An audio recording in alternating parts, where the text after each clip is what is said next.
is Thomas McLaughlin. I'm the Director of Online Education here at the School of Social Work.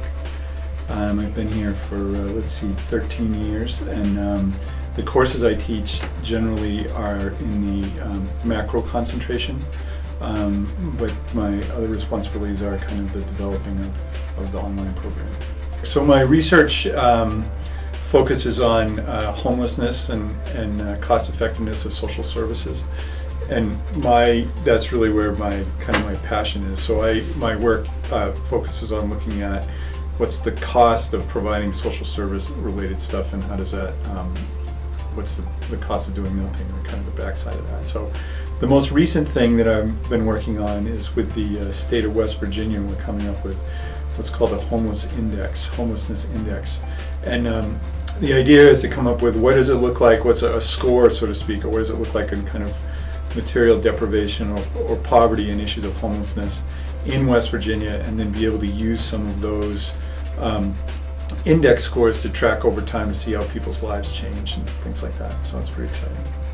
Well, I'm teaching two right now. One of them is called Contemporary Controversies, and that's pretty exciting. It seems we've got 15 students in that class, and the concept is for them to kind of explore some of the controversial issues in social work practice, everything from right to die to use of methadone and replacement therapy for things like that. And it's been great to have conversations and watch the class really kind of debate these major issues that happen in the field. And I think it really makes the field of social work alive and really gets them to kind of go to the edge of their understanding of what the field is and the practice within the field. So it's been pretty exciting.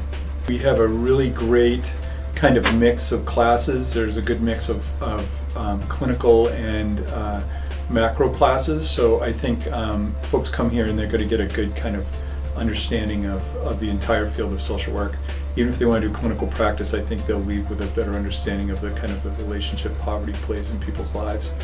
And the other thing that I think is interesting, and I say this as someone who's actually done field instruction for a student who was actually in Portland, Oregon, is that we let people pick the field placements where they want to go, and we also let them kind of seek out their own field instructor. So as long as the field instructor matches the criteria for the school and for our accreditation, that actually works out well. So the student I had, like I said, was on the other side of the country, and we were able to do some really great field instruction for her. She was at the Red Cross, and yeah, it was a great opportunity for both of us, I think, to kind of use technology in such a way that we could kind of integrate that instruction on a one-to-one basis through the use of Skype and other video stuff. So the mission statement is, for us, we consider it to be a really living document and something that we all struggle with.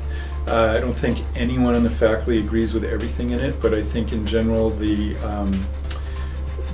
all agree that it's a right direction to move in. And so if the mission statement for any organization, but specifically for us, is in fact this living, breathing thing, then it should be something that people struggle to kind of operationalize all the time. And I think that works really well for us. So our mission statement, as it relates to kind of social justice issues, really drives everything from research to practice to how the courses are developed and how all that material really infuses the rest of the curriculum. It's an important piece for both students when they apply and throughout their educational journey here at the school. So yeah, it's a big deal for us.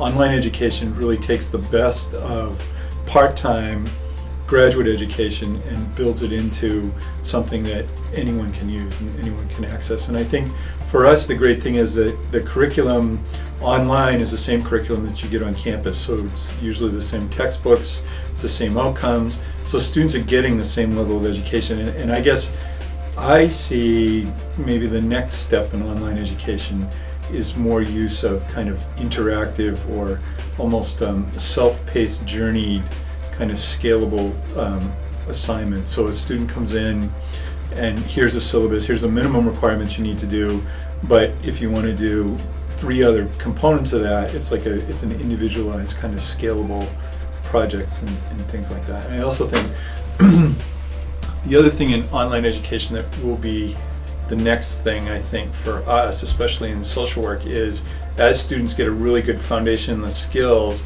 then they need to take on more of a leadership role in kind of leading the class and other discussions and things like that. And we've been experimenting with that in some of our more advanced level classes. So students come in, they've got a good foundation, and then we say, okay, you need to lead the discussion on substance abuse, and you need to prepare other students to do that. And I think if we see master's degree as really preparing the next level of leaders, that there'll be a lot more of that in the future.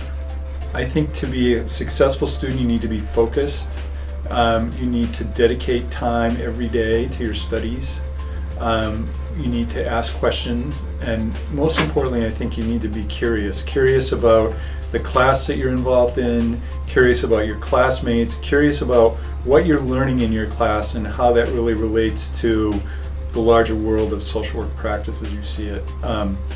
But it really requires someone to be ready and someone to really be focused, because just like anything in life, you can't really put it as a third priority on an 8-week course. You really need to pay attention and understand that this is something I need to work on every day. In the online program, some of my advisees who have just graduated and things like that, some of them have gone on to do clinical practice, which is kind of cool. That's what they wanted to do, and they came in and they got what they needed to do that. And then some of my other advisees have gone on to do, one of them is kind of leading a small nonprofit kind of outreach effort, which is kind of interesting. That's really something she wanted to do, is more of a macro kind of placement. Another person that I know of is working at a domestic violence shelter, doing some work with people who are survivors of domestic violence. And I think, so online, I think it's what we're seeing is, because this is a fairly new crop of folks who are graduating, but the field, the jobs that they're getting are similar to the jobs that we've seen folks on campus for the last 25 years get.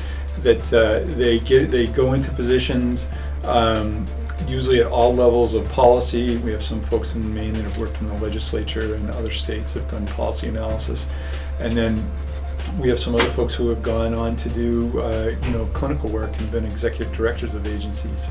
And the school stays pretty connected to most of our graduates, either through email or other things like that. So I think the MSW gives folks the ability to do kind of everything from human resource work to direct practice to social justice issues, community organizing, political work, and all that kind of stuff. So it's pretty diverse, and it's